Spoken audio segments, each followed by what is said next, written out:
Marta, virgen, hermana de María Magdalena y de Lázaro. Siglo I, día 29 de julio.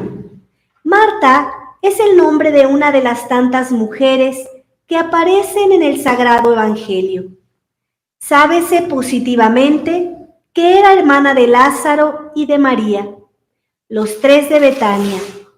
Como ya dijimos, el día 22 de este mismo mes, es creencia muy admitida en la Iglesia la identidad de María de Betania, María la pecadora y María de Magdala, citadas así en la inspirada historia de Jesús. El poeta cristiano Fortunato fue el primero que adjudicó a Santa Marta el hermoso apelativo de Virgen, ratificado luego por la totalidad de los fieles. La familia amiga del Señor. Había sido convidado Jesús por Simón Fariseo a comer con él en Cafarnaúm. Estaba sentado el Señor en la sala del banquete, cuando he aquí que una pecadora, sobrado conocida en la ciudad y sus alrededores, vino a echarse a sus pies. Besábalos sin cesar, los lavaba con sus lágrimas y los ungía con un perfume delicioso que a profusión derramaba de un pomo de alabastro. El Maestro Divino, leyendo en el fondo de su corazón, declaró solemnemente a la pecadora que tenía a sus pies: perdonados te son tus pecados. La mujer así purificada era María Magdalena, hermana de Marta. A partir de aquel día las dos se unieron al séquito del Salvador, quien se dignó distinguirlas de suerte que ellas y su hermano Lázaro fueron en lo sucesivo sus amigos más privilegiados. Jesús tenía pues en Betania toda una familia de amigos. En ella gustaba descansar de las fatigas de su predicación y de las dolorosas perspectivas del porvenir. Cuando iba a Jerusalén, en donde debía consumarse su sacrificio, en ella hallaba corazones puros, desinteresados, y el bien incomparable de un afecto a toda prueba. La mejor suerte. Se dirigía una vez el Señor a Jerusalén. De camino entró en un poblado que no se nombra en el Evangelio, pero que fue sin duda Betania. Le recibió Marta, y mientras ella se entregaba con diligencia a las labores domésticas, María, su hermana, permanecía a los pies de Jesús y escuchaba sus palabras. Marta no comprendió entonces el valor de aquella divina contemplación y, juzgando que su hermana no llenaba los deberes de la hospitalidad y no usaba de caridad con ella, dada por completo a los quehaceres de la casa, exclamó: Señor, ¿no ves que mi hermana se desentiende de lo que yo hago? Dile que me ayude. María ni siquiera se defendió, confiando a Cristo la respuesta. Marta, Marta, dijo entonces el Maestro con dulzura y gravedad, ¿por qué te turbas y te inquietas así? Te preocupas demasiado. A la verdad, una sola cosa es necesaria. María ha escogido la mejor suerte y no le será quitada. Un autor glosa de este modo la respuesta de Jesús. El Señor vitupera lo que pudiera haber de excesivo en la actividad de Marta, y ello porque ese exceso impide ocuparse en lo principal, que es el cuidado de la vida espiritual. María escogió la mejor suerte, la verdadera mejor suerte, la que Marta tomó para sí, carece de esa bondad primaria. Nuestro Señor no quiere, pues, que que María se vea obligada a abandonar lo necesario y excelente a la vez por lo que tan solo es bueno y útil. La perfección en este mundo consiste en armonizar la vida contemplativa con la activa. Resurrección de Lázaro. Forzado a salir de Jerusalén y amenazado de muerte por los judíos, Jesús volvió a Galilea. Lázaro enfermó por entonces, y enseguida sus dos hermanas enviaron este recado al Salvador: Señor, el que amas está enfermo. Pero sea por poner más a prueba la fe de Marta y de María, sea por acrecentar la fe en sus seguidores con el mayor brillo del milagro que preparaba, Jesús no se dio prisa alguna en responder al fraternal ruego. Al llegar a Betania, hacía 4 días que el cuerpo inanimado de Lázaro yacía en el sepulcro. Para unirse al duelo de las dos hermanas, habían acudido a Betania muchos judíos. Apenas conoció Marta la llegada de Jesús, fuese sola a su encuentro y exclamó al verle: Señor, si hubieras estado aquí, no habría muerto mi hermano. Pero ya sé que todo lo que pidas a Dios te lo concederá. Tu hermano resucitará, aseguró Jesús. Marta, empero, no podía esperar que su plegaria había sido oída. Ya sé, dudó, que resucitará como todos en el día postrero. Jesús le aseguró de nuevo: Yo soy la resurrección y la vida. El que cree en mí, aun cuando haya muerto, vivirá. Y el que vive y cree en mí, no morirá para siempre. ¿Crees esto? Marta entonces, ilustrada por el cielo, añadió al punto: Sí, Señor. Creo que eres el Cristo, el Hijo de Dios vivo, que has venido al mundo. Después de tan bella afirmación, corrió Marta hacia su hermana y dijo a sus oídos: El Maestro está ahí fuera y te llama. Al oírlo, María se levantó precipitadamente y se echó a los pies de Cristo, que se mantenía a cierta distancia de la casa en el sitio mismo en que Marta le había encontrado. Y repitió presurosa la misma dulce queja de su hermana. Señor, si hubieras estado aquí, no habría muerto mi hermano.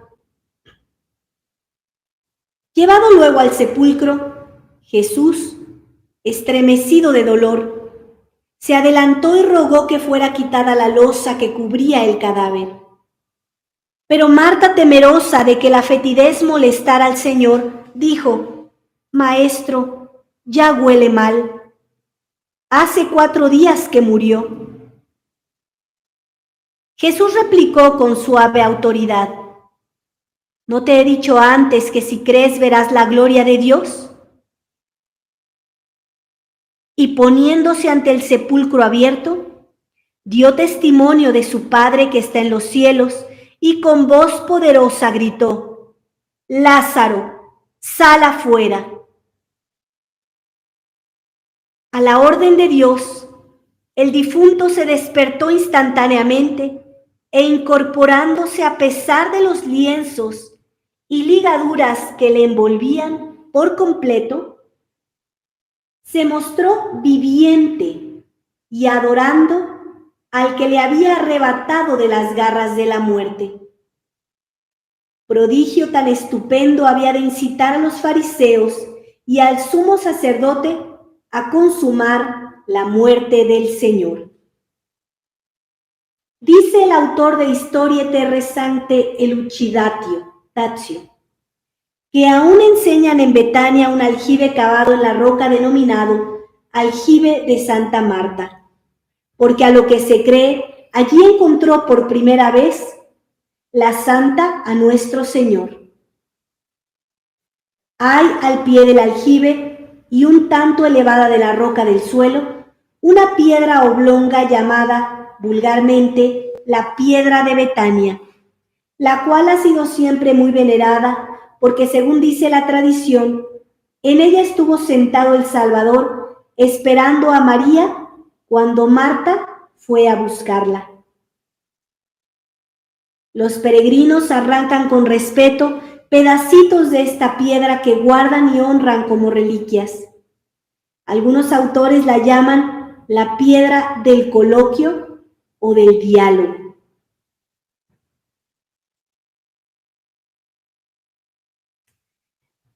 Vemos estos milagros que hace nuestro Señor Jesucristo cuando se tiene fe, cuando se tiene amor, cuando el Señor quiere producir su gloria. Vemos estas mujeres que se encontraban en medio de un gran dolor y yo siempre me pregunto, ¿qué era lo que le dolía tanto a Jesús? ¿Por qué es que él se entristecía? Evidentemente, la miseria humana, el ver el dolor de sus amigos, pero él sabía lo que iba a hacer. Él sabía que iba a llevar a cabo el que resucitara, pero ¿por qué él tenía dolor? Y a mí esto es algo personal. Se me ocurre pensar que él veía lo que nuestra Madre Santísima iba a padecer cuando él estuviera en el sepulcro. Veía también, yo pienso, el dolor de ver a la humanidad sufriendo por lo humano en lugar de sufrir por lo divino. Yo veo a tanta gente que me llama y sus dolores son sus situaciones terrenales, sin darse cuenta el inmenso peligro en el que están sus almas. Les preocupa el adulterio del esposo o de la esposa, les preocupa la drogadicción de los hijos, pero no les preocupa que esas condiciones ya son un efecto de lo que van a vivir en la vida eterna, la muerte de la vida eterna. Es decir, el entregarte un vicio con tanto abrazo en este mundo, evidentemente te va a llevar a la muerte en el otro. Cuando tú mueras, si tú estás en pecado mortal y no estás arrepentido, vas a ir al infierno. Entonces, yo creo que ese es el dolor que tenía Jesús. Mirar por esta tristeza humana, que no digo que no se experimenta, claro que se experimenta, pero la tristeza que deberíamos sentir es, Señor, o la oración que debería ser arrebatada de nuestros labios es, Señor, ya no quiero mirar lo terreno, que es bastante miserable. Quiero mirar lo que realmente estoy cavando para la vida eterna. Comprender que mi alma no se va a esfumar como la de los animales. Que mi alma es un alma que va a seguir teniendo vida, que va a tener toda una conciencia que hoy no puede tener por completo, pero que cuando yo muera voy a abrir los ojos en el infierno, que es lo peor que te puede pasar, porque entonces allí lo único que hay es odio hacia Dios, odio hacia el único que te ha amado, o vas a abrir los ojos en el purgatorio, que es tan sufrido como el infierno, pero con la esperanza de un día salir de ahí, pero con el desconsuelo de mirar a Dios y no poder estar con Él, de mirar el amor, de mirar el paraíso y no poder salir. No sé, como de pronto, pues a mí me das un poco de dolor las personas que miran a Dios a través de el internet, pero que no están aquí. Es mirar a través de una ventana el cielo, pero que no estás aquí. Es alguien que tiene que hacer la comunión espiritual, pero que no puede comulgar al Señor. Imagínate qué dolor estar detrás de una ventana tratando de tocar la mano del amor, pero no lo puedes tocar y solamente tocas ese frío vidrio. Pero lo más doloroso es que te conformes con eso. y no hagas nada para poder tocar esa mano de Dios y poder tocarlo y saborearlo y rendirte a Él y decirle, Señor, eres lo único que yo necesito. No quiero más. Ayúdame a olvidarme de todo lo demás y a desearte solo a ti. Yo pienso que ese es el dolor que nos debería de abocar hoy, porque va muy ligado con ese otro milagro que nos presenta Marta. Las vidas de los santos son así. Ocurren cosas cotidianas de las que el Señor se aprovecha para transmitirnos la información a los que todavía podemos luchar por la santidad para darle toda la gloria a nuestro Señor Jesucristo. Está Marta afanada con estos quehaceres. Atenta, por supuesto, de Jesús, pero se había excedido. Tanto se había excedido que se olvidó de lo más importante, de su invitado. Su invitado, ¿no? Imagínate, a ti te invitan a una casa y te dejan allí sentadito solo en la sala mientras te están preparando una comida, pero tú viniste para estar con ellos. No es que no le vas a ofrecer ni siquiera un vasito de agua. Sí, pon el vaso de agua, pon las galletas, pon lo que hay, pero lo más importante es estar con Él. Aquí probablemente tú estás afanada con cosas del mundo. Quieres alcanzarle a tus hijos grandezas, dinero, que después llevan a tus hijos a la perdición. Pero el Señor, ¿qué quiere cuando estás aquí? Que estés con Él, que quieras ser santo, santa para Él, que quieras ser una buena madre y un buen padre, pero para Él, para conducir a tus hijos a Dios. Pero es tan fácil quedar atrapado en los honores. Es tan fácil quedar atrapado en no hacerlo para Él, sino hacerlo para mí. Yo quiero quedar bien, yo quiero que a mí se me alabe, en lugar de decir, Señor, para mí lo más importante eres tú. Yo quiero estar contigo. Tantas y tantas veces yo me pregunto, ¿por qué no tienen hambre de recibir a nuestro Señor Jesucristo todos los días? ¿Qué hay de lo que tú te atrapas para no buscarlo todos los días? Nuestro Señor, ayer grabé un video que me gustaría mucho que vieras, que hablo de, yo solo estaba aquí, yo no tengo ningún mérito, pero sí se ve todos los méritos de nuestro Señor Jesucristo reflejados en un alma. Y Él quiere hacer eso en tu alma. Pero ¿qué es lo que tú le estás impidiendo a Él que lo haga? Cuando yo salí del paganismo, una de las primeras cosas que hice fue asistir a misa todos los días. Y al ver lo que el Señor iba haciendo en mi alma, yo le supliqué que no me permitiera ver nada más que no fuera Él. Y yo tenía un trabajo que cumplir, pero ese trabajo me estaba impidiendo ir a misa y preferí dejarlo antes que perderme de lo más grande que es Él.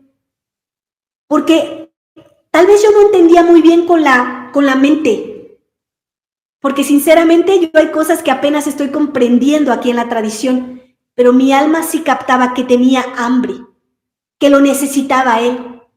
En medio de esa tribulación en la que yo me encontraba, bendita tribulación en la que me puso el Señor, porque así me abracé fuertemente de Él, yo tenía muchas deudas económicas y aún así lo prefería a Él. Lo prefería a Él. Entonces yo pienso, si alguien tan ruin como yo, que en su momento amé tanto el dinero, fue capaz de renunciar a eso, ¿por qué tú no, que eres además católico de muchos años? ¿Por qué tú no te atreves a dar ese paso, a dejarlo todo por Él? Y entonces, ¿a qué te atrapas? A las seguridades humanas. Yo le agradezco muchísimo a nuestro Señor porque a mí me botó de tajo todas las seguridades humanas. De un momento a otro lo perdí todo. En menos de un año de mi vida había perdido todo. Entonces, renunciar a lo que no es tan importante. Oye, Dulce, pero ¿cómo dices que no es importante? Yo tengo que mantener a mis hijos. No te estoy diciendo que te vuelvas un irresponsable. Ser cristiano significa ser responsable. Pero te digo, empieza a planear, empieza a tener un plan. Yo no me voy a quedar como un esclavo del mundo toda la vida. Quiero comulgar a Dios todos los días. No quiero perderme de esta riqueza. ¿Qué voy a hacer al respecto? Bueno, empiezo a tener un plan que elabores con Dios, no lo elabores tú. Rézale aquí aunque estés detrás de una pantalla y dile, Señor, yo quiero esto también. Yo quiero también llegar al cielo cuando yo cierre mis ojos aquí. Quiero abrirlos allá y llegar con tesoros para ti, con obras, porque la fe son obras. Yo quiero llegar con obras. Yo no quiero quedarme siendo una persona que solo se aprovechó de tus riquezas y que llega sin nada. Quiero llegar con grandes obras, no por mí, porque todo lo que yo haga es por Él. Nosotros no podemos hacer nada por nosotros mismos. Por eso tienes que clamarle con sinceridad. Quiero llevarte regalos, Señor, porque cuando uno ama, quiere regalar. ¿No te pasa eso con una persona que amas? Quieres regalarle algo y a veces no sabes qué le puedes regalar que le guste tanto. Bueno, a nuestro Señor Jesucristo solo le gusta una cosa, que tú seas santo. Nada más, que tus hijos sean santos, que tu comunidad sea santa. Nada más, no le interesa otra cosa. No le puedes regalar nada porque es un rey, lo tiene todo. Todo excepto a ti. Eso es lo único que le falta, tu voluntad. Entonces, pídele, Señor, yo ya sé, estoy entendiendo por lo que me está diciendo la Madre Dulce María, que lo único que te puedo regalar es mi voluntad. Y ya sé además que esta potencia de poderme entregar completamente solamente puede venir de ti. Y para poder hacer eso necesito los sacramentos, y necesito la oración, y necesito la fe. Dámela. Y entonces, como ahorita estoy imposibilitado, porque no tengo dinero, porque estoy en la ruina, porque no tengo ganas, no me gusta ni rezar, porque estoy en pecado mortal, bueno, empiezo a tomar el Santo Rosario. Me agarro de mi Madre Santísima y hago dos cosas para empezar, ya que estoy en menos. Bueno, rezo el rosario y me consagro a ella.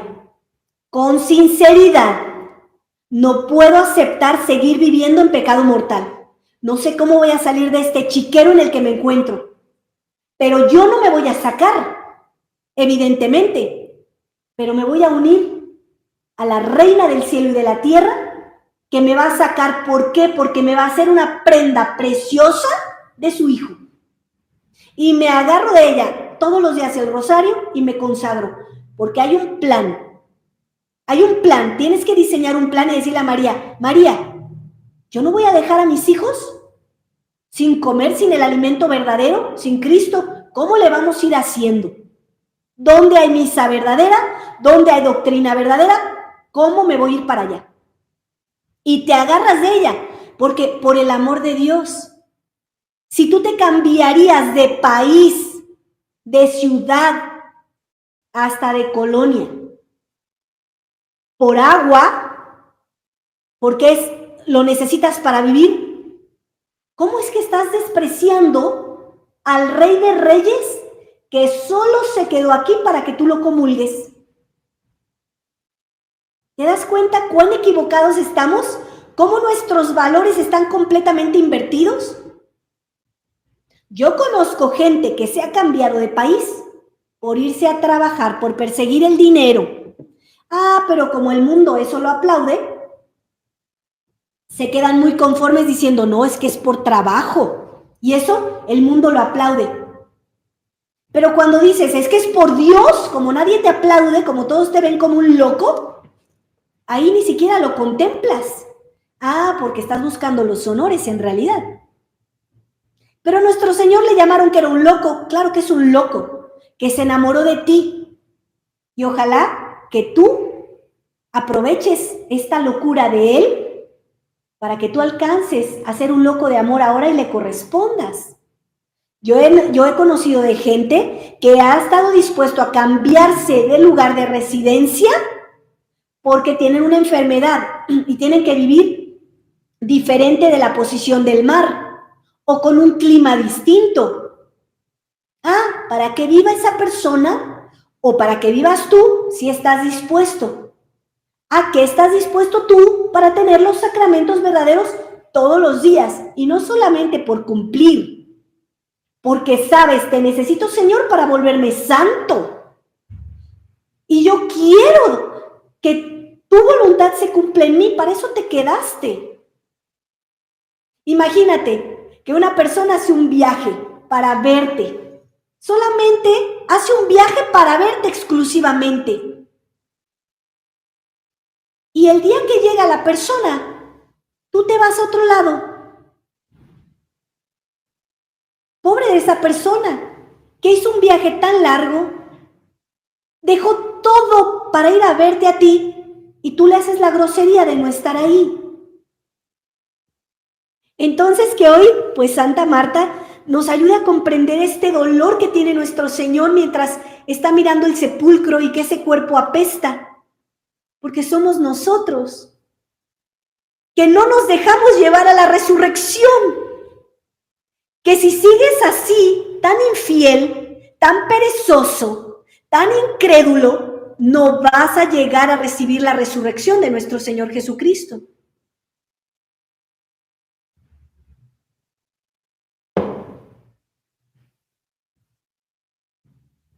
Desde la pasión a la ascensión. 6 días antes de Pascua estaba Jesús de nuevo en Betania. Cenó en casa de Simón el leproso y Lázaro era uno de los convidados. Marta servía a la mesa. En esta circunstancia, María Magdalena repitió la escena del vaso precioso, cuyo contenido vertió en los pies y cabeza del Salvador.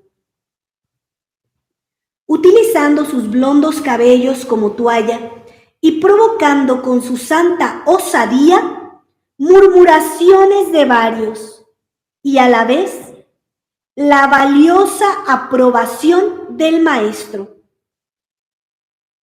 La antevíspera de la Pasión, no fue Jesús a Jerusalén como había hecho en los días precedentes, para adoctrinar al pueblo en el templo. Pasó aquellas horas supremas en Betania orando y en mutuas confidencias con María, su divina madre, con sus discípulos y con la familia amiga que le brindaba hospitalidad. Desde este momento el Evangelio enmudece respecto a Marta. Llegada la hora definitiva de la victoria, Jesús dejó de nuevo Betania por Jerusalén. Y mientras María Magdalena, la pecadora purificada, se deshacía en lágrimas viendo sufrir por los pecados de los hombres, al que ella tanto había amado, Marta, más reposada en su propia aflicción, confortaba sin duda con tierna solicitud a la Madre de Dios. Permaneciendo como las demás santas mujeres al pie de la cruz durante la jornada luctuosa del Viernes Santo y formando luego en el fúnebre cortejo del entierro de Cristo.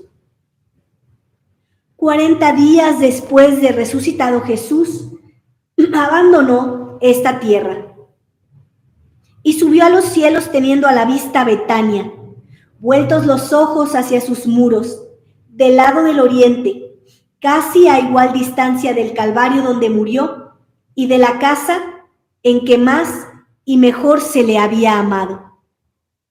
¿No te gustaría que tu casa fuera donde más y mejor se le haya amado? Donde Él quiera llegar a descansar, a tener tanto gozo de instruir a los maestros. Hoy pídele a Santa Marta que te ayude a ser una extraordinaria anfitriona para Cristo, que lo recibas siempre en tu casa, que vivas como una santa, como un santo. La tradición de las iglesias provenzales. Esta segunda parte de la vida de Santa Marta ha tenido la virtud de hacer correr ríos de tinta. En ella se ha involucrado la gran cuestión de la apostolicidad de la Iglesia de las Galias. En el siglo XVII, un tal Juan de Launau, escritor de crítica tan extremada que en 30 obras suyas figuran en el catálogo del índice publicado en el pontificado de Pío XI, daba a luz una disertación latina sobre la ilusoria venida de Lázaro y Maximino, Magdalena y Marta a Provenza. Posteriormente, varios escritores han roto lanzas en el mismo sentido y contra ellos se han levantado no pocos defendiendo la opinión tradicional, cuyos títulos más incontrastables remontan al siglo XII, sin que eso quiera decir que no existan otros documentos anteriores. He aquí en extracto las tradiciones que guardan y veneran los pueblos costeros del Mediterráneo francés. Después de la asunción de la Santísima Virgen, María Magdalena, Marta y su sierva Marcela, junto con María Salomé, que habían atendido abnegadamente a la Madre de Dios, fueron alcanzadas por la persecución sañuda de los judíos. Expusiéronlas en compañía de Lázaro, Maximino y otros a perecer ahogados embarcando al ilustre grupo en un barco sin velas ni gobernalle. Pero Jesús, que en la más deshecha tempestad había salvado y dirigido la barca de Pedro, velaba también sobre sus amigos de Betania. Las olas procelosas calmaron sus furores ante los siervos de Cristo, y en vez de sumirlos en sus abismos insondables, les dejaron cabalgar sobre sus lomos inquietos. Los mismos ángeles pilotaron aquella embarcación hasta dejar su preciso cargamento en la costa gala. En memoria de este portentoso hecho, existe aún hoy la aldea de las Santas Marías y su iglesia en el lugar mismo en que abordó la nave. Conservan como inapreciable depósito los cuerpos de las santas Salomé y Jacobé, que son aún instrumento de innumerosos prodigios. Ellos y ellas tomaron posesión en nombre de Dios de la tierra que de su mano recibían. Lázaro se fijó en Marsella, cuya iglesia le tiene por su primer obispo, y guarda su sepulcro venerado. Trófimo y Maximino fundaron respectivamente las hoy iglesias metropolitanas de Arles y Aix. María Magdalena se refugió en la soledad de la Sainte-Baume para continuar allí su vida de penitencia y contemplación. Marta y Marcela se entregaron a los trabajos evangélicos, yendo a vivir en Aviñón y más tarde en las inmediaciones de la actual ciudad de Tarascón. Santa Marta encadena a un dragón. Cuando Marta iniciaba su obra evangelizadora en las poblaciones ribereñas del Ródano, se veían estas dominadas por el terror que les causaba la presencia de un monstruo formidable muy semejante. Por las señas a los que nos pinta la geología con sus descubrimientos. De sus entrañas salía un humo pestilencial y sus fauces guarnecidas de dientes agudísimos producían silbidos penetrantes y horribles mugidos. Con sus mandíbulas y sus garras trituraba cuanto se ponía a su alcance y bastaba percibir su aliento para encontrar la muerte. Un día en que Marta dirigía la palabra a los habitantes de Tarascón, no lejos de la cual tenía su guarida la tremenda bestia, exclamó la muchedumbre: «Si logras matar el dragón, abrazaremos la fe que nos predicas». «Si estáis dispuestos a creer», replicó la Virgen, «todo es hacedero para el alma creyente». Y avanzando ella sola hacia el temible antro, era seguida a distancia por la gente que apenas se atrevía a mirar aquella gallarda actitud de Marta. Tan solo el signo sacrosanto de la cruz empleó la intrépida mujer contra el enemigo del pueblo. Instantáneamente, el feroz animalote baja la inmensa cabeza, se estremece y Marta, sujetándolo con su ceñidor, lo lleva como trofeo de victoria a la multitud. Todos creen estar soñando y su espanto crece a medida que el monstruo ya vencido se acerca. La Virgen cristiana les anima y entonces se precipitan sobre la bestia cruel y la inmolan, dando gracias a Cristo triunfador. Desde entonces los tarasconeses celebran su ventura con una magnífica procesión que invariablemente cierra la figura de un monstruo, recuerdo del de antaño que llaman la tarasca. Marta fijó definitivamente su residencia en aquella ciudad, se constituyó en sierva de los necesitados y estableció en su casa una comunidad de vírgenes. Pronto aquello fue un centro de atracción para las gentes por los numerosos milagros que el Señor operaba por su insigne servidora. Allí mismo hubo al poco tiempo una iglesia que dedicaron, según la tradición, San Trófimo y San Eutropio. Pero el fin de aquella vida se acercaba. Ya Marta había visto por divina permisión el alma de su santa hermana volar hacia el esposo celestial en compañía de los ángeles. Ella misma, febril ya y sin embargo penitente aún, supo la hora de su dichoso tránsito. Llegado el día designado por ella, se extendió bajo un frondoso árbol un lecho de paja cubierto por un cilicio. Allí fue colocado su cuerpo enfermo de conformidad con sus indicaciones. Pidió entonces el crucifijo, volviendo luego el rostro hacia los devotos venidos para recibir su postrer suspiro. Les rogó aceleraran con sus rezos la hora de la liberación final. Y levantando ella sus ojos a la cruz, expiró en un éxtasis de fervoroso amor. Era el 4 de las calendas de agosto, 29 de julio, 8 días después de la muerte de su hermana Magdalena. Marta contaba 65 años. Funerales milagrosos. Una multitud inúmera asistió a las honras fúnebres de la santa. Durante ellas ocurrió un hecho extraordinario. Estaban todos reunidos para la ceremonia del entierro. San Front, obispo de Pereyux, que había prometido a Marta asistir a sus funerales, preparábase a pontificar en su catedral. Sentado en la silla episcopal, esperaba la llegada de los fieles, cuando súbitamente se durmió por modo misterioso.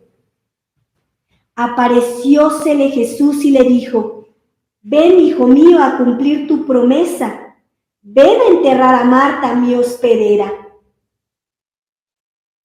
No bien hubo terminado de hablar el Salvador, hallóse el prelado en la iglesia de Tarascón. A su lado estaba Cristo, y los dos se mostraron al pueblo llevando en su mano un libro. El Señor ordenó a San Front que levantara con cuidado el cuerpo de la santa y, ayudado por él, lo colocó en el mausoleo en presencia de todo el pueblo, presa de gran estupor por la vista del prodigio.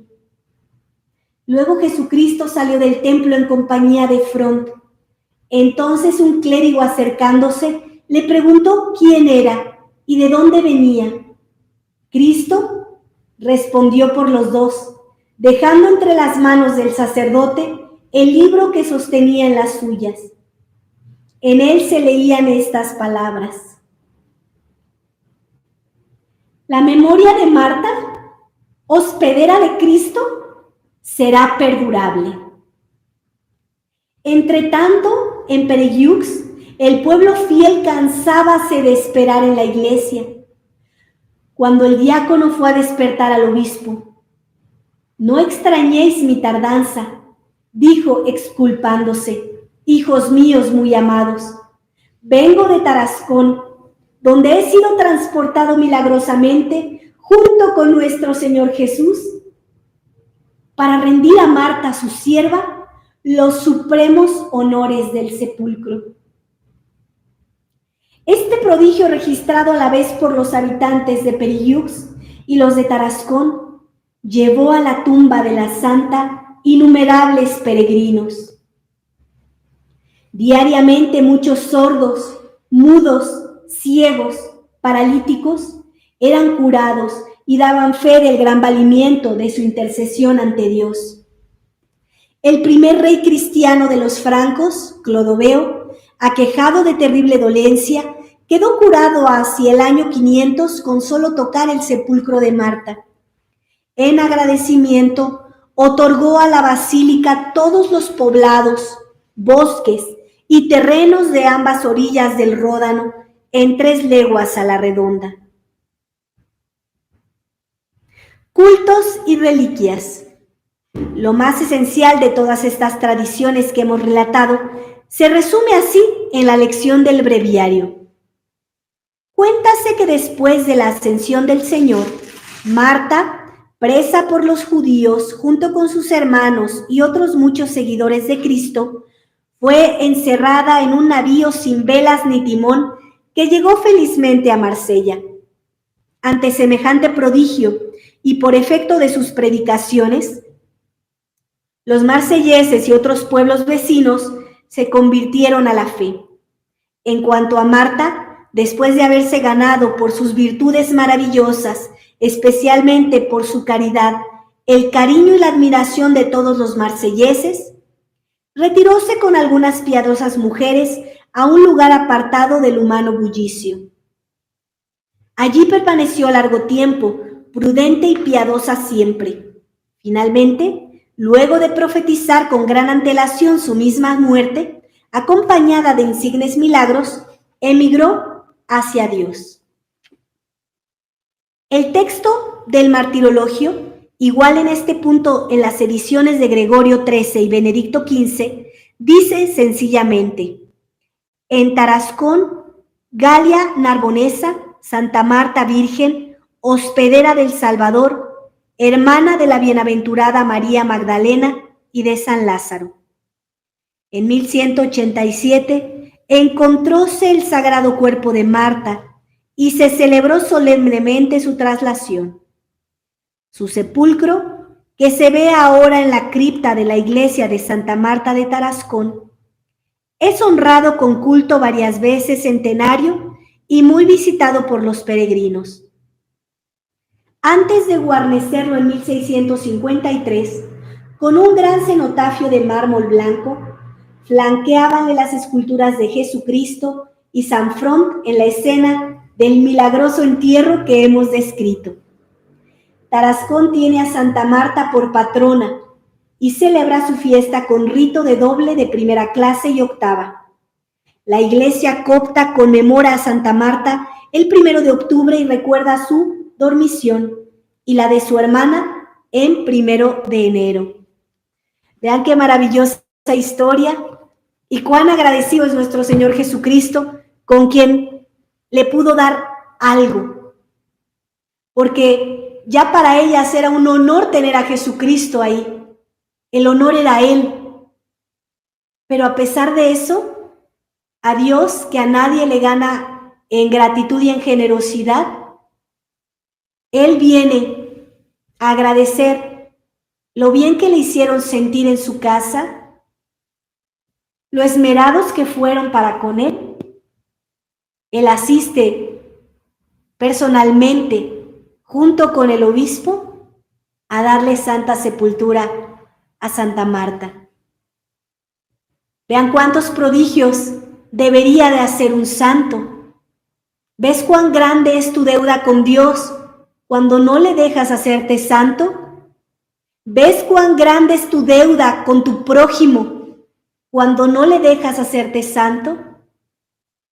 Vamos, los sordos, ciegos, lisiados, a la sepultura de Marta a tocarla y nos cura para darle gloria a su Dios. Si tú fueses santo, también harías milagros prodigiosos en el nombre de Jesús, que ayudarían a tus hermanos. ¿Ves cuán grande es tu deuda? ¿Y cuán frustrado puede sentirse nuestro Señor Jesús que todo eso se vea desperdiciado?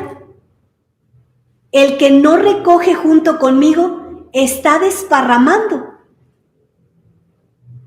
Que hoy Santa Marta nos ayude a comprender los milagros de la vida eterna y que podamos ser santos para Él, para darle toda la gloria. Santa Marta, ruega por nosotros. En el nombre del Padre, y del Hijo, y del Espíritu Santo. Amén.